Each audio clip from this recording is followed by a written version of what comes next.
드리겠습니다. 하나님 아버지, 하나님 앞에 엎드리게 하옵소서.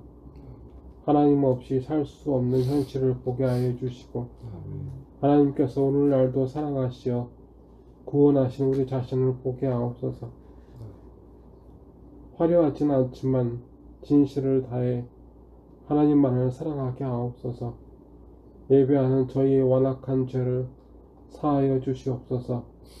이 시간에도 하나님께서 원하신 착한 일을 하는 것보다 내 편어와 내 욕심으로 살아왔음을 회개하오니 이 시간 생각으로 지은 죄, 말로 지은 죄, 행동으로 지은 죄, 선을 행해야 함을 알고도 방임한 죄를 용서하여 주시고 다시 같은 죄를 범하지 않게 하여 주시옵소서.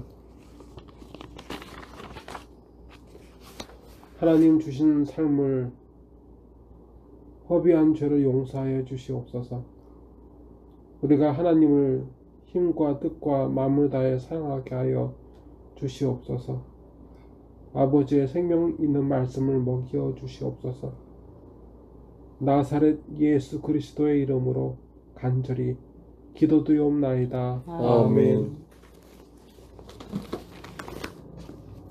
이 시간 우리 하나님 아버지께서 우리에게 허락하신 말씀은 사도행전 16장 16절부터 18절까지의 말씀입니다. 신약 215면에 있습니다. 사도행전 16장 16절부터 18절까지입니다. 말씀을 제가 읽어드리겠습니다. 우리가 기도하는 곳에 가다가 점치는 귀신 들린 여종 하나를 만나니 점으로 그 주인들에게 큰 이익을 주는 자라. 그가 바울과 우리를 따라와 소리질러 이르되 이 사람들은 지극히 높은 하나님의 종으로서 구원의 길을 너희에게 전하는 자라 하며 이같이 여러 날을 하는지라. 바울이 심히 괴로워하여 돌이켜 그 귀신에게 이르되 예수 그리스도의 이름으로 내가 내게 명하노니 그에게서 나오라 하니 귀신이 즉시 나오니라. 아멘.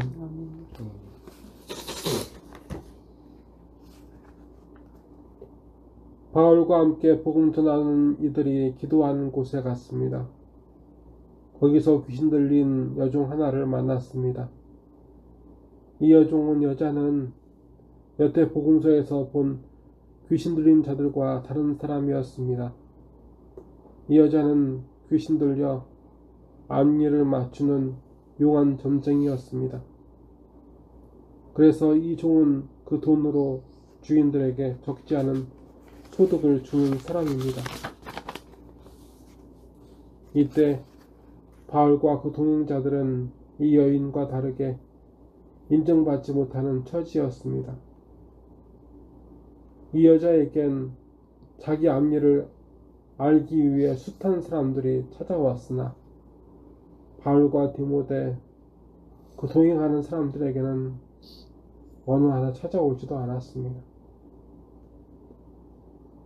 멸시받으며 배척당하는 일들이 그들에게 늘 있었을 뿐입니다. 살기 위해서는 도망을 해야 했고 먹기 위해서는 노동을 해야 했습니다. 그런데 이 귀신 들린 여자가 바울과 그 동행자들에 대해서 보증 혹은 증언한 것처럼 보입니다. 17절입니다. 그가 바울과 우리를 따라와 소리질러 이르되 이 사람들은 지극히 높은 하나님의 종으로서 구원의 길을 너희에게 전하는 자라. 같은 동족도 인정해 주지 않는 터에 이렇게 해주는 귀신 들린 여자가 있어서 위로가 되었을까요? 누구에게도 어떤 사람에게도 그곳에서 인정받지 못하고 대접받지 못하는 사람인데 말입니다. 하지만 아니었습니다. 여러 날 그리하여 그 상황에 바울은 괴로워했습니다. 바울의 괴로움은 무엇 때문이었을까요? 예수님께서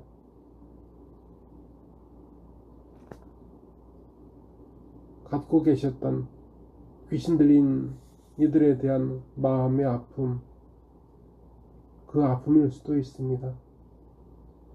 귀신에 붙잡혀 자기 자유도 없이 귀신의 종으로 살아가는 그들에 대한 예수님의 아픔일 수도 있습니다.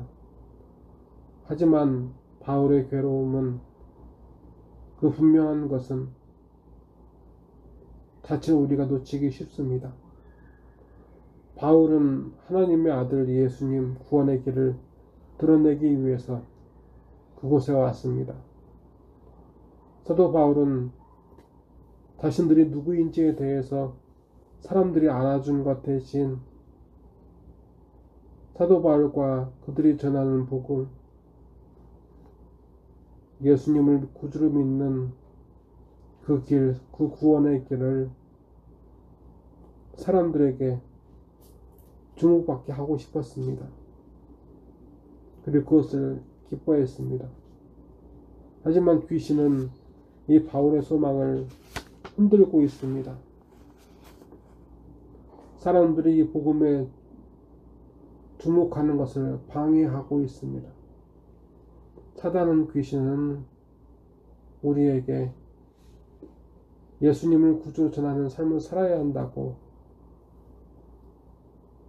믿는 우리에게 자칫 우리의 삶이 세상 앞에, 안 믿는 사람 앞에 자꾸 보잘것없음을 드러내면서 우리가 행해야 할 것, 예수님의 말씀을 순종함으로 착한 행실로 드러내는 것이 아니라 세상의 숱한 사람들처럼 사람들의 인정을 받기 위하여 살아가는 사람으로 우리를 붙잡고 흔들고 있는 사단을 볼 줄 알아야 합니다.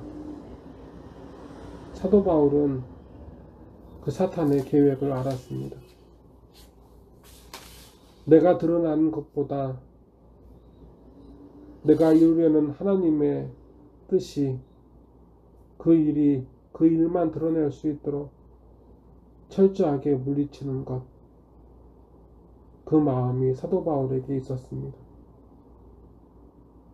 하나님의 외아들 예수님은 스스로 말씀하시길 자신은 대접받으러 온 것이 아니라, 인정받으러 온 것이 아니라 섬기러 오셨다. 자기 목숨을 내주어 우리를 살리시려는 하나님의 뜻을 이루시려고, 그걸 보이시려고 오셨다고 하셨습니다. 지금 하나님은 오늘 바울처럼 인정은커녕 온갖 어려움과 외로움에 처해 있는 우리에게 무엇을 요구하실까요? 출세하라. 사람들이 너희를 찾아오게 하라. 그것이 아니라 이 하나님의 구원을 전하는 도구로 우리를 쓰시기 위함입니다. 무엇이 되기보다 지금 무엇을 하고 있는지 되돌아보는 이 주일이 되기를 바랄 뿐입니다.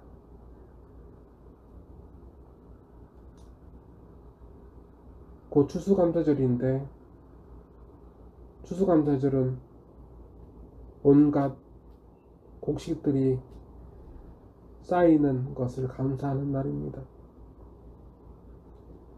곡식은 비바람도 견디고 더위도 견딥니다. 그 고통이 중요한 것은 그 연단의 과정을 통해서 그것들이 열매가 맺혀지고 굵어지고 단단해지기 때문입니다. 우리가 무엇이 되기 위해서가 아니라 그처럼 우리를 향한 하나님의 계획, 그 결실을 맺기 위해서 그 더위와 추위와 모진 비바람을 견딜 때 우리 주님은 그 삶을 기뻐하십니다. 기도하시겠습니다. 하나님 아버지, 우리 구주 예수님께서 하나님 아버지만 드러내도록 겸손하사 순종하신 것 같이 이 외롭고 어려운 일상 속에서 우리 안에 계신 우리 구주 예수님만 드러내게 하여 주소서. 내 자신에 대한 열등감, 세상 비교에 대한 박탈감으로 하나님의 자녀, 그 자존감을 이미 잃었습니다. 갈수록 그 자존감도 믿음도 사라져갑니다.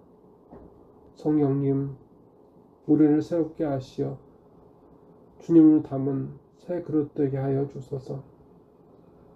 내 안에 주님만 드러내게 하옵소서. 그 그릇으로, 그 삶으로 오시는 주님, 오늘의 주님 앞에 예배하게 하옵소서. 우리와 예배와 예물을, 우리의 삶을 받아주시옵소서. 주님, 다음번에는 더 주님께 진실하게 하시고 더 주님을 예배하는데 마음과 뜻을 다하게 하여 주셔서 저희의 예배가 부끄럽지 않게 하여 주소서. 나사렛 예수 그리스도의 이름으로 간절히 기도드리옵나이다. 아멘. 다 함께 기도하시겠습니다. 지금은 무엇이 되기보다 하나님께서 우리를 향한 뜻을 찾아 그 뜻을 이루기 원하는 이 안에 있는, 이 밖에 있는 모든 하나님의 자녀들 머리 위에, 우리 가족들 머리 위에, 모든 성도 머리 위에 주 예수 그리스도의 은혜와 주 하나님 아버지의 무한하신 사랑과 성령님의 감화감동 역사하심이 이제로부터 영원토록 함께 하시기를 간절히 축원하옵나이다. 아멘.